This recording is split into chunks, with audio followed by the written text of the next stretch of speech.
Hello, my friends, and welcome back. Thank you very much for being with me again today. Well, it seems like the last step was made by the United States of America, which is, it seems like in Hiroshima, in Japan, they agreed to supply Ukraine with F-16s. It's not certain if the Americans will supply or, that's for certain, will allow everybody else to supply. So that means the United States says, you know what, I'm not against supplying Ukraine with F-16s. Go ahead, who wants to supply them, go ahead. I'm not going to prevent you from doing that. And maybe somewhere along the way, I will probably bring some F-16s from my fleet or whatever I have, some escadrons. So in this case, I think I'm happy that that happens actually, because that means that the war will come to an end sooner. And why is that? Not because I'm expecting the F-16s to really do some magic over there. No, that's not why. But because these guys on the West, they got all the aces out of their sleeves. So they don't have anything else. It is, like the sanctions. There's a finite number of sanctions you can impose on a country. And once you reach that point, there's no more. So let's say you have 10, you can place, let's say, this amount of sanctions. You start with the first ones, doesn't change the behavior. This one's nothing, this one's nothing, this one's nothing. And you reach here and still nothing. What are you going to do then? You're done. You're done with the sanctions. You have to think of something else. And you can't really apply force unless you really jump to the a different, aspect of the confrontation. In this case, I think the United States and its vassal states exhausted all they have, because I'm pretty sure the United States will not send over there to fight the Russians the F-35s or anything better than F-16s. They will not do that. Maybe they will send some helicopters here and there, but that's it. A helicopter is not a fighter jet, so obviously I don't think it's going to be successful whatsoever. So after all these aces were exhausted, what's next? There will not be nuclear weapons, that's for sure. And personnel fighting over there, I think it's already there, but I do not expect the weasels in the free countries, quote unquote, to send personnel and say, okay, this is our army units, we're going to send them over there as German army units or French army units or American army units. So that's it. I mean, you can say, well, we're going to send 3,000 F-16s. Okay, that's a different story. You're going to increase the number, but not the pressure. It's not going to be more pressure. It's going to be, sideways. It's not going to be deeper or higher, however you want to call it. So let's see how they will be able to provide pilots for that, because I don't think it's going to be the Ukrainian pilots using them. And if they, I don't know, I have about 5%, not that they can't, not that they are not capable. I think they're very much capable of flying. I mean, I don't remember the rules of or the physical laws of nature to be changed. All right, so if you fly a little plane versus a that plane, or a jet plane versus a jet plane, the air and aerodynamics do not change. Okay, so you probably have to basically, technically, just learn a few, how you communicate, how the radar is, how other things like that. So that could be taught, but not how to fly a plane. That's not going to be an issue. You have to be probably used to, you're going to get yourself used to what the plane can do, so you got to learn its limitations. In this case, as I said, F-16s are here. Let me show you this little article here about the F-16s. So this article comes from Ukrainska Pravda. It is from today, Friday, 19th of May, 2023. US and its allies agreed to provide Ukraine with F-16s per NBC. So they agreed. That's they used the past tense. Let's see what's going on. This is the plane.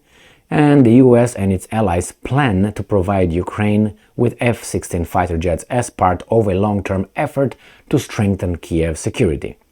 A high-ranking White House official stated this in a comment to NBC News.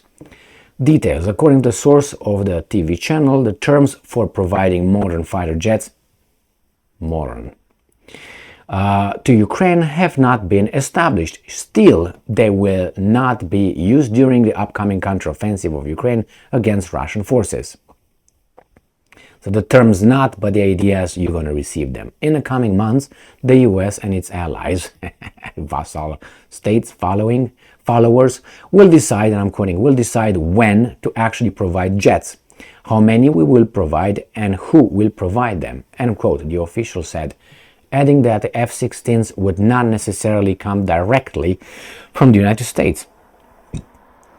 Quote, discussions about improving the Ukrainian Air Force reflect our long-term commitment to Ukraine's self-defense. Blah, blah, blah, blah, blah, blah, stick it in your butt, he added. So far, the American side has not confirmed its readiness to facilitate the transfer of F-16 fighter jets to Ukraine. However, in comments to the media, officials did not deny that they would support the decision of other countries to provide Kiev with its aircraft. So, let's look over this airplane. So this is F-16 Fighting Falcon, okay? Remember that word over there that they used? Where is that? Right here? Modern fighter jet. Alright, so this is F-16. When was it? First flight. 20th of January 1974. This is the modern one. If they consider the biplanes from the First World War as being the old ones, yes, this is a modern one.